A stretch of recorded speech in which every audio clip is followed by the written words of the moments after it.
Hello दोस्तों, स्वागत है आपका अपने ही यूट्यूब चैनल किस्से कहानियों की ऑडियो लाइब्रेरी पर। अभी हम सुन रहे हैं मुंशी प्रेमचंद्र द्वारा रचित उपन्यास गोदान का भाग 34। तो चलिए सुनते हैं आज का भाग। होरी की दशा दिन दिन गिरती ही जा रही थी। जीवन के संघर्ष में उसे सदैव हार हुई, पर उसने कभी हिम्मत नहीं हारी। प्रत्येक हार जैसे उसे भाग्य से लड़ने की शक्ति दे देती थी। मगर अब वह उस अंतिम दशा को पहुंच गया था जब उसमें आत्मविश्वास भी ना रहा था। अगर वह अपने धर्म पर अटल रह सकता तो भी कुछ आंसू पूछते, मगर वह बात ना थी। उसने नियत भी बिगाड़ी, अधर्म भी कमाया।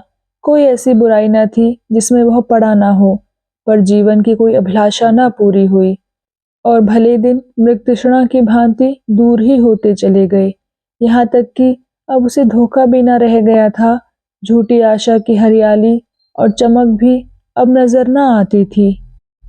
हारे हुए महीप की भांति उसने अपने को इन 3 बीघे के किले में बंद कर दिया था और उसे प्राणों की तरह बचा रहा था। फाके सहे, बदनाम हुआ, मजदूरी की, पर किले को हाथ से न जाने दिया। मगर अब वह किला भी हाथ से निकला जाता था। 3 साल से लगान बाकी पड़ा हुआ था और अब पंडित नोखेराम ने उस पर बेदखली का दावा कर दिया था। कहीं से रुपए मिलने की आशा न थी। जमीन उसके हाथ से निकल जाएगी और उसके जीवन के बाकी दिन मजदूरी में कटेंगे। भगवान की इच्छा, राय साहब को क्या दोष दे। आसामियों से ही उनका भी गुजर है। इसी गांव पर आधे से ज्यादा घरों पर बेदखली आ रही है। आवे, औरों की जो दशा होगी वही उसकी भी होगी। भाग्य में सुख बदा होता तो लड़का यह हाथ से निकल जाता। सांझ हो गई थी। वह इसी चिंता में डूबा था कि पंडित दाता दीन ने आकर कहा, क्या हुआ होरी, तुम्हारी बेदखली के बारे में? इन दिनों नोखेराम से मेरी बोलचाल बंद है। कुछ पता नहीं, सुना तारीख को 15 दिन और रह गए हैं। होरी ने उनके लिए खाट डालकर कहा, वह मालिक हैं, जो चाहे करें। मेरे पास रुपए होते तो यह दुर्दशा क्यों होती। खाया नहीं, उड़ाया नहीं, लेकिन उपज ही ना हो, और जो हो भी वह कौड़ियों के मोल बिके तो किसान क्या करे। दाता दीन बोले, लेकिन जायदाद तो बचाने ही पड़ेगी, निभाह कैसे होगा। बाप दादों की इतनी सी निशानी बच रही है, वह निकल गई तो कहाँ रहोगे। होरी बोला, भगवान की मर्जी है, मेरा क्या बस। दाता दीन बोले, एक उपाय है, जो तुम करो तो। होरी को जैसे अभयदान मिल गया। इनके पांव पकड़कर बोला, बड़ा धर्म होगा महाराज, तुम्हारे सिवा मेरा कौन है। मैं तो निराश हो गया था। दाता दीन बोले, अरे निराश होने की कोई बात नहीं, बस इतना ही समझ लो कि सुख में आदमी का धर्म कुछ और होता है, दुख में कुछ और। सुख में आदमी दान देता है, मगर दुख में भीख तक मांगता है। उस समय आदमी का यही धर्म हो जाता है। शरीर अच्छा रहता है तो हम बिना स्नान पूजा किए मुंह में पानी भी नहीं डालते, लेकिन बीमार हो जाते हैं तो बिना नहाए धोए, कपड़े पहने, खाट पर बैठे पथ्य लेते हैं। उस समय का यही धर्म है। यहाँ हम में तुम में कितना भेद है, लेकिन जगन्नाथपुरी में कोई भेद नहीं रहता। ऊंचे नीचे सभी एक पंगत में बैठकर खाते हैं। आपातकाल में श्री रामचंद्र ने सबरी के जूठे फल खाए थे, बाली को छिपकर वध किया था। जब संकट में बड़ों बड़ों की मर्यादा टूट जाती है तो हमारी तुम्हारी कौन बात है। राम सेवक महतो को तो जानते हो ना। होरी ने निरुत्साहित होकर कहा, हाँ जानता क्यों नहीं। दाता दीन बोले, मेरा जजमान है, बड़ा अच्छा जमाना है उसका। खेती अलग, लेन देन अलग, ऐसे रोब दाब का आदमी ही नहीं देखा। कई महीने हुए उसकी औरत मर गई है, संतान कोई नहीं। अगर रुपया का ब्याह उससे करना चाहो तो मैं उसे राजी कर लूं। मेरी बात वह कभी न टालेगा। लड़की सयानी हो गई है और जमाना बुरा है। कहीं कोई बात हो जाए तो मुंह में कालिख लग जाए। यह बड़ा अवसर है, लड़की का ब्याह भी हो जाएगा और तुम्हारे खेत भी बच जाएंगे। सारे खर्च बरच से बचे जाते हो। राम सेवक होरी से 2 ही 4 साल छोटा था। ऐसे आदमी से रूपा के ब्याह करने का प्रस्ताव ही अपमानजनक था। कहाँ फूल सी रूपा और कहाँ वो बूढ़ा ठूंठ। जीवन में होरी ने बड़ी बड़ी चोट सही थी, मगर यह चोट सबसे गहरी थी। आज उसके ऐसे दिन आ गए हैं कि उससे लड़की बेचने की बात कही जाती है और उसमें इनकार करने का साहस नहीं है। ग्लानि से उसका सिर झुक गया। दाता दीन ने 1 मिनट के बाद पूछा, तो क्या कहते हो? होरी ने साफ जवाब ना दिया। बोला, सोच कर कहूंगा। दाता दीन बोले, अरे इसमें सोचने की क्या बात है? होरी बोला, धनिया से भी तो पूछ लूं। दाता दीन बोले, तुम राजी हो कि नहीं? होरी बोला, जरा सोच लेने दो महाराज, आज तक कुल में कभी ऐसा नहीं हुआ, उसकी मर्जाद भी तो रखनी है। दाता दीन बोले, 5-6 दिन के अंदर मुझे जवाब दे देना, ऐसा ना हो तुम सोचते ही रहो और बेदखली आ जाए। दाता दीन चले गए। होरी की ओर से उन्हें कोई अंदेशा न था, अंदेशा था धनिया की ओर से। उसकी नाक बड़ी लंबी है, चाहे मिट जाए मर्जाद ना छोड़ेगी, मगर होरी हाँ कर ले तो वह रोध होकर मान ही जाएगी। खेतों के निकलने में भी तो मर्जाद बिगड़ती है। धनिया ने आकर पूछा, पंडित क्यों आए थे? होरी बोला, कुछ नहीं, यही बेदखली की बातचीत थी। धनिया बोली, आंसू पोंछने आए होंगे, यह तो ना होगा कि 100 रुपए उधार दे दें।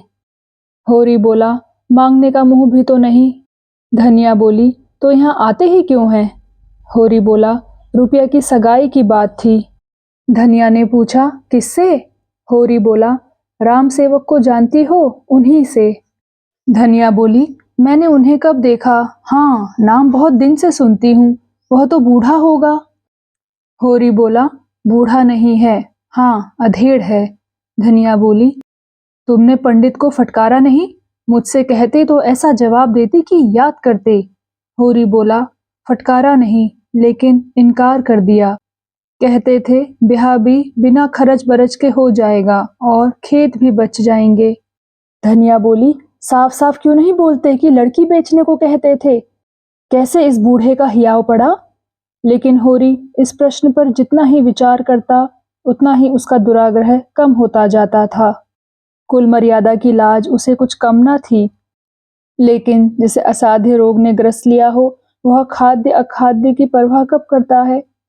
दाता दीन के सामने होरी ने कुछ ऐसा भाव प्रकट किया था जिसे स्वीकृति नहीं कहा जा सकता, मगर भीतर से वह पिघल गया था। उम्र की ऐसी कोई बात नहीं, मरना जीना तकदीर के हाथ है। बूढ़े बैठे रहते हैं, जवान चले जाते हैं। रूपा के भाग में सुख लिखा है तो वहां भी सुख उठाएगी, दुख लिखा है तो कहीं भी सुख नहीं पा सकती। और लड़की बेचने की तो कोई बात ही नहीं। होरी उससे जो कुछ लेगा उधार लेगा और हाथ में रुपए आते ही चुका देगा। इसमें शर्म या अपमान की कोई बात ही नहीं है। बेशक उसमें समाई होती तो वह रूपा का ब्याह किसी जवान लड़के से और अच्छे कुल में करता, दहेज भी देता, बारात के खिलाने पिलाने में भी खूब दिल खोल कर खर्च करता। मगर जब ईश्वर ने उसे इस लायक नहीं बनाया तो कुश कन्या के सिवा और वह क्या कर सकता है? लोग हंसेंगे, लेकिन जो लोग खाली हंसते हैं और कोई मदद नहीं करते, उनकी हंसी की वह क्यों परवाह करे? मुश्किल यही है कि धनिया नाराजी होगी, गधी तो है ही, वही पुरानी लाज ढोए जाएगी।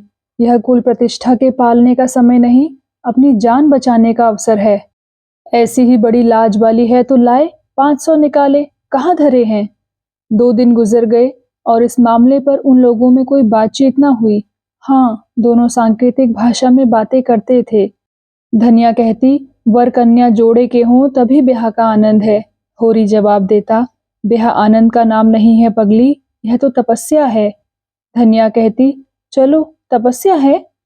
होरी कहता, हाँ मैं कहता जो हूँ, भगवान आदमी को जिस दशा में डाल दे उसमें सुखी रहना तपस्या नहीं तो और क्या है।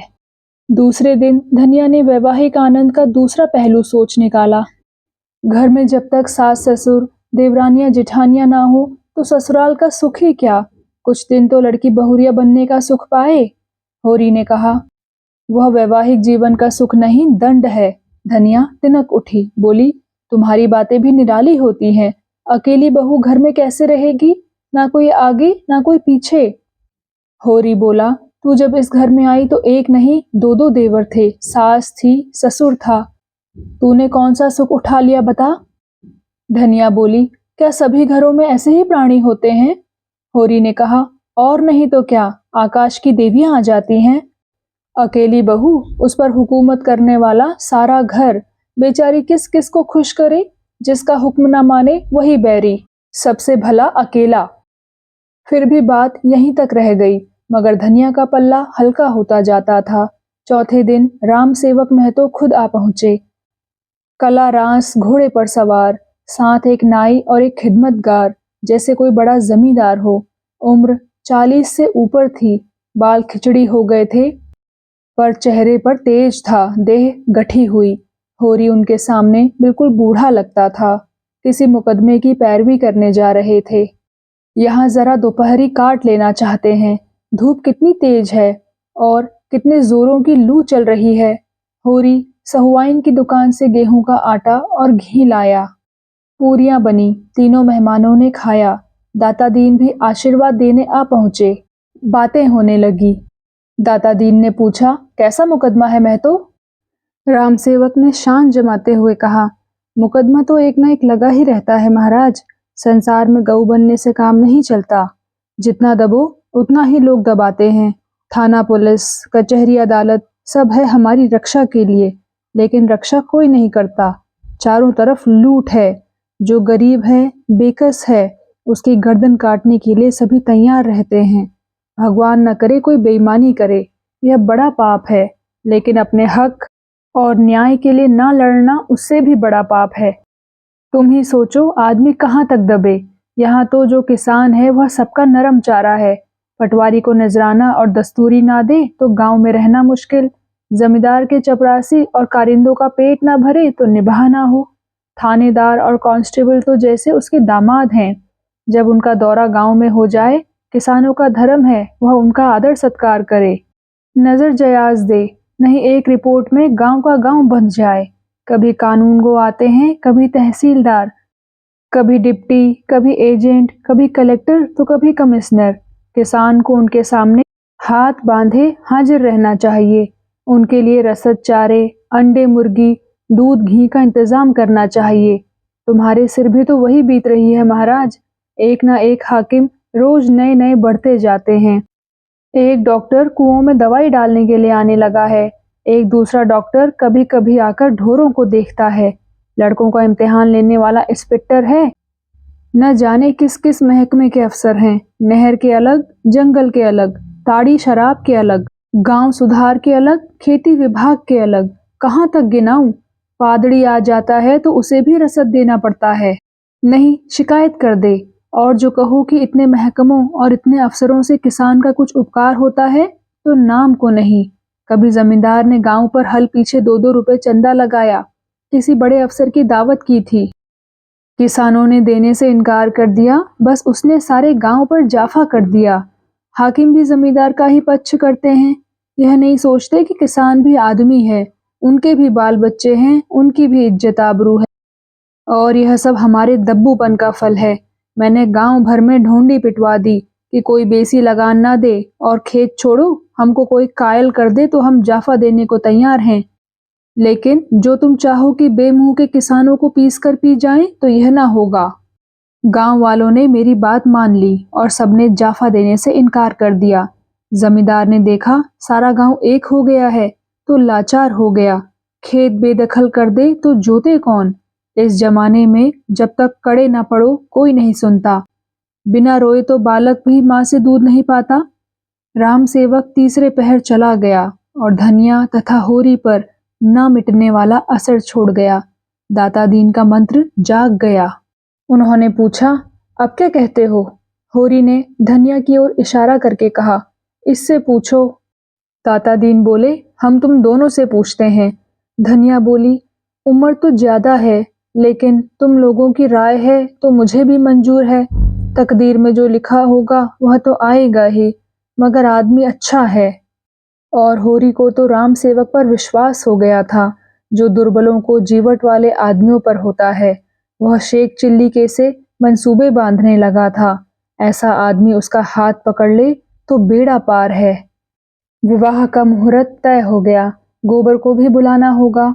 अपनी तरफ से लिख दो, आने ना आने का उसे अख्तियार है। यह कहने को तो मुंह न रहे कि तुमने मुझे बुलाया कब था। सोना को भी बुलाना होगा। धनिया ने कहा, गोबर तो ऐसा नहीं था, लेकिन जब झुनिया आने दे, परदेश जाकर ऐसा भूल गया कि न चिट्ठी न पत्री, न जाने कैसे हैं। यह कहते कहते उसकी आंखें सजल हो गई। गोबर को खत मिला तो चलने को तैयार हो गया। झुनिया को जाना अच्छा तो न लगता था, पर इस अवसर पर कुछ कह ना सकी। बहन के ब्याह में भाई का ना जाना कैसे संभव है? सोना के ब्याह में ना जाने का कलंक क्या कम है? गोबर आर्द्र कंठ से बोला, माँ बाप से खिंचे रहना कोई अच्छी बात नहीं है। अब हमारे हाथ पांव हैं, उनसे खिंच लें, चाहे लड़ लें, लेकिन जन्म तो उन्हीं ने दिया, पाल पोस कर जवान तो उन्हीं ने किया। अब वह हमें चार बात भी कहें तो हमें गम खाना चाहिए। इधर मुझे बार बार अम्मा दादा की याद आया करती है। उस वक्त मुझे ना जाने क्यों उन पर गुस्सा आ गया। तेरे कारण माँ बाप को भी छोड़ना पड़ा। झुनिया तिनक उठी, बोली, मेरे सिर पर यह पाप ना लगाओ। हाँ, तुम्ही को लड़ने की सूझी थी। मैं तो अम्मा के पास इतने दिन रही, कभी सांस तक ना लिया। गोबर बोला, लड़ाई तेरे कारण हुई। झुनिया बोली, अच्छा, मेरे कारण सही। मैंने भी तो तुम्हारे लिए अपना घर बार छोड़ दिया। गोबर बोला, तेरे घर में कौन तुझे प्यार करता था? भाई बिगड़ते थे, भावजें जलाती थी। भोला जो तुझे पा जाते तो कच्चा ही खा जाते। झुनिया बोली, तुम्हारे ही कारण। गोबर बोला, अब की जब तक रहें इस तरह रहें कि उन्हें भी जिंदगानी का कुछ सुख मिले, उनकी मर्जी के खिलाफ कोई काम ना करें। दादा इतने अच्छे हैं कि कभी मुझे डांटा तक नहीं। अम्मा ने कई बार मारा है, लेकिन वह जब मारती थी तब कुछ ना कुछ खाने को देती थी। मारती थी, पर जब तक मुझे हंसा ना ले उन्हें चैन ना आता था। दोनों ने मालती से जिक्र किया। मालती ने छुट्टी ही नहीं दी, कन्या के उपहार के लिए एक चरखा और हाथों का कंगन भी दिया। वह खुद जाना चाहती थी, लेकिन कई ऐसे मरीज उसके इलाज में थे जिन्हें एक दिन के लिए भी ना छोड़ सकती थी। हाँ, शादी के दिन आने का वादा किया और बच्चे के लिए खिलौनों का ढेर लगा दिया। उसे बार बार चूमती थी और प्यार करती थी, मानो सब कुछ पेशगी ले लेना चाहती है। और बच्चा उसके प्यार की बिल्कुल परवाह ना करके घर चलने के लिए खुश था। उस घर के लिए जिसको उसने देखा तक ना था। उसकी बाल कल्पना में घर स्वर्ग से भी बढ़कर कोई चीज थी। गोबर ने घर पहुंचकर उसकी दशा देखी तो ऐसा निराश हुआ कि इसी वक्त यहाँ से लौट जाए। घर का एक हिस्सा गिरने गिरने को हो गया था। द्वार पर केवल एक बैल बंधा हुआ था, वह भी नीम जान। धनिया और होरी दोनों फूले ना समाये, लेकिन गोबर का जी उजाड़ था। अब इस घर से संभलने की क्या आशा थी? वह गुलामी करता है, लेकिन भरपेट खाता तो है। केवल एक ही मालिक का तो नौकर है। यहाँ तो जिसे देखो वही रौब जमाता है। गुलामी है पर सूखी। मेहनत करके अनाज पैदा करो और जो रुपए मिले वह दूसरों को दे दो। आप बैठे राम राम करो। दादा का ही कलेजा है कि यह सब सहते हैं, उससे तो एक दिन न सहा जाए। और यह दशा कुछ होरी की ही न थी, सारे गांव पर यह विपत्ति थी। ऐसा एक आदमी भी नहीं जिसकी रोनी सूरत ना हो, मानो उसके प्राणों की जगह वेदना ही बैठी उन्हें कठपुतलियों की तरह नचा रही हो। चलते फिरते थे, काम करते थे, पिसते थे, घुटते थे, इसलिए कि पिसना और घुटना उनकी तकदीर में लिखा था। जीवन में ना कोई आशा है, ना कोई उमंग, जैसे उनके जीवन के सोते सूख गए हों और सारी हरियाली मुरझा गई हो। जेठ के दिन हैं, अभी तक खलिहानों में अनाज मौजूद है, मगर किसी के चेहरे पर खुशी नहीं है। बहुत कुछ तो खलिहान में ही तुलकर महाजनों और कारिंदों की भेंट हो चुका है, और जो कुछ बचा है वह भी दूसरों का है। भविष्य अंधकार की भांति उनके सामने है, उन्हें कोई रास्ता नहीं सूझता। उनकी सारी चेतनाएं शिथिल हो गई हैं। द्वार पर मानो कूड़ा जमा है, दुर्गंध उड़ रही है, मगर उनकी नाक में न गंध है, न आंखों में ज्योति। सरे शाम द्वार पर गीदड़ रोने लगते हैं, मगर किसी को गम नहीं। सामने जो कुछ मोटा झोटा आ जाता है वह खा लेते हैं, उसी तरह जैसे इंजन कोयला खा लेता है। उनके बैल चूनी चोकर के बगैर नाद में मुंह नहीं डालते, मगर उन्हें केवल पेट में कुछ डालने को चाहिए, स्वाद से उन्हें कोई प्रयोजन नहीं। उनकी रसना मर चुकी है। उनके जीवन में स्वाद का लोप हो गया है। उनसे धेले धेले के लिए बेईमानी करवा लो, मुट्ठी भर अनाज के लिए लाठियां चलवा लो। पतन की वह इंतहा है जब आदमी शर्म और इज्जत को भी भूल जाता है। लड़कपन से गोबर ने गांव की यही दशा देखी थी और उनका आदी हो चुका था। पर आज 4 साल के बाद उसने जैसे एक नई दुनिया देखी। भले आदमियों के साथ रहने से उसकी बुद्धि जग उठी है। उसने राजनीतिक जलसों में पीछे खड़े होकर भाषण सुने हैं और उनसे अंग अंग में बिंधा है। उसने सुना है और समझा है कि अपना भाग्य खुद बनाना होगा। अपनी बुद्धि और साहस से इन आफतों पर विजय पाना होगा। कोई देवता या कोई गुप्त शक्ति उनकी मदद करने ना आएगी और उसमें गहरी संवेदना सजग हो उठी है। अब उसमें वह पहले की उद्दंडता और गुरूर नहीं है। वह नम्र और उद्योगशील हो गया है। जिस दशा में पड़े हो उसे स्वार्थ और लोभ के वश होकर और क्यों बिगाड़ते हो? दुख ने तुम्हें एक सूत्र में बांध दिया है। बंधुत्व के इस दैवी बंधन को क्यों अपने तुच्छ स्वार्थों से तोड़ डालते हो? उस बंधन को एकता का बंधन बना लो। इस तरह के भावों ने उसकी मानवता को पंख से लगा दिए हैं। संसार का ऊंच नीच देख लेने के बाद निष्कपट मनुष्यों में जो उदारता आ जाती है, वह अब मानो आकाश में उड़ने के लिए पंख फड़फड़ा रही है। होरी को अब वह कोई काम करते देखता है तो उसे हटाकर खुद करने लगता है, जैसे पिछले दुर्व्यवहार का प्रायश्चित करना चाहता हो। कहता है, दादा अब कोई चिंता मत करो, सारा भार मुझ पर छोड़ दो।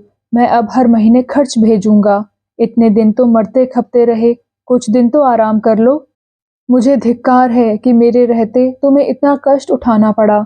और होरी के रोम रोम से बेटे के लिए आशीर्वाद निकल जाता है। उसे अपनी जीर्ण देह में दैवी स्फूर्ति का अनुभव होता है। वह इस समय अपने कर्ज का ब्यौरा कहकर उसकी उठती जवानी पर चिंता की बिजली क्यों गिराए? वह आराम से खाए पिए जिंदगी का सुख उठाए। मरने खपने के लिए वह तैयार है। यही उसका जीवन है। राम राम जपकर वह जी भी तो नहीं सकता। उसे तो फावड़ा और कुदाल चाहिए। राम नाम की माला फेरकर उसका चित्त न शांत होगा। गोबर ने कहा, कहो तो मैं सबसे किश्त बंधवा लूं और हर महीने महीने देता जाऊं। सब मिलकर कितना होगा? होरी ने सिर हिलाकर कहा, नहीं बेटा, तुम काहे को तकलीफ उठाओगे? तुम्ही को कौन बहुत मिलते हैं। मैं सब देख लूंगा। जमाना इसी तरह थोड़े ही रहेगा। रूपा चली जाती है, अब कर्ज ही चुकाना तो है। तुम कोई चिंता मत करना।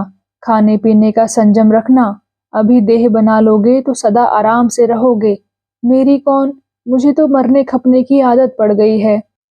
अभी मैं तुम्हें खेती में नहीं जोतना चाहता बेटा। मालिक अच्छा मिल गया है, उसकी कुछ दिन सेवा कर लोगे तो आदमी बन जाओगे। वह तो यहाँ आ चुकी हैं, साक्षात देवी हैं। गोबर बोला, ब्याह के दिन फिर आने को कहा है। होरी बोला, हमारे सिर आंखों पर आए। ऐसे भले आदमियों के साथ रहने से चाहे पैसे कम भी मिले, लेकिन ज्ञान बढ़ता है और आंखें खुलती हैं। उसी वक्त पंडित दाता दीन ने होरी को इशारे से बुलाया और दूर ले जाकर कमर से 100-100 रुपए के 2 नोट निकालते हुए बोले, तुमने मेरी सलाह मान ली, बड़ा अच्छा किया। दोनों काम बन गए। कन्या से उरिन हो गए और बाप दादों की निशानी भी बच गई। मुझसे जो कुछ हो सका मैंने तुम्हारे लिए कर दिया। अब तुम जानो, तुम्हारा काम जाने। होरी ने रुपए लिए तो उसके हाथ कांप रहे थे। उसका सिर ऊपर ना उठ सका। मुंह से एक शब्द ना निकला। जैसे अपमान के अथाह गड्ढे में गिर पड़ा है और गिरता चला जाता है। आज 30 साल तक जीवन से लड़ते रहने के बाद वह परास्त हुआ है और ऐसा परास्त हुआ है कि मानो उसको नगर के द्वार पर खड़ा कर दिया गया है और जो आता है उसके मुंह पर थूक देता है। वह चिल्ला चिल्ला कर कह रहा है, भाइयों, मैं दया का पात्र हूँ। मैंने नहीं जाना जेठ की लू कैसी होती है और माघ की वर्षा कैसी होती है। इस देह को चीर कर देखो, इसमें कितना प्राण रह गया है, कितना जख्मों से चूर, कितना ठोकरों से कुचला हुआ। उससे पूछो, कभी तूने विश्राम के दर्शन किए? कभी तू छांव में बैठा? उस पर यह अपमान और वह अब भी जीता है, कायर, लोभी, अधम। उसका सारा विश्वास जो अगाध होकर स्थूल और अंधा हो गया था, मानो टूक टूक उड़ गया है। दाता दीन ने कहा, तो मैं जाता हूँ, ना हो तो तुम इसी बखत नोखेराम के पास चले जाओ। होरी दीनता से बोला, चला जाऊंगा महाराज, मगर मेरी इज्जत तुम्हारे हाथ है। तो दोस्तों, कैसा लगा आपको आज का भाग? कृपया कमेंट सेक्शन में आकर ज़रूर बताइएगा। और अगर आपने अभी तक इस चैनल को सब्सक्राइब नहीं किया है तो कृपया सब्सक्राइब भी ज़रूर कर लीजिएगा। मैं मिलती हूँ आपसे इसी कहानी के अगले भाग के साथ। तब तक के लिए धन्यवाद।